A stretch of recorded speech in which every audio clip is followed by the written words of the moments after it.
আইপিএলের মাঝে বিশ্বকাপ ভাবনায় কোহলি, তার ভূমিকা কি হবে জানতে চাইলেন বোর্ডের কাছে। টি-20 বিশ্বকাপের দল ঘোষণা হতে আর কয়েক সপ্তাহ বাকি। তার আগে আইপিএলের মাঝে নাকি বৈঠকে বসেছিলেন রোহিত শর্মা, নির্বাচক কমিটির প্রধান অজিত আগারকার এবং কোচ রাহুল দ্রাবিড়। শোনা যাচ্ছে সেখানে ছিলেন বিরাট কোহলিও।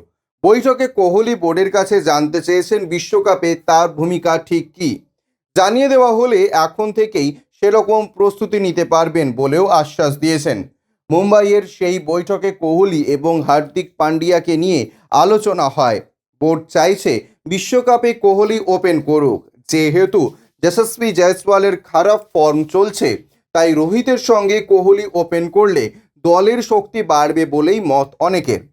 শুভমান গিলকে বিকল্প ওপেনার হিসেবে রাখার ভাবনা রয়েছে। আইপিএলের গত কয়েক বছর ধরেই ওপেন করেন কোহলি। এবার আইপিএলে তিনি সর্বোচ্চ রান শিকারী, তাই বিশ্বকাপেও ওপেন করতে নামলে কোহলির অসুবিধা হওয়ার কথা নয় বলে মত আগারকারদের। আইপিএলে কোহলির স্ট্রাইক রেট নিয়ে যতই কথা হোক, আন্তর্জাতিক টি-20 ক্রিকেটে তার স্ট্রাইক রেট খুব খারাপ নয়। তার একমাত্র শতরানও এসেছে ওপেনার হিসেবেও। অতীতে ভারতীয় দলের হয়ে ওপেন করেছেন তিনি।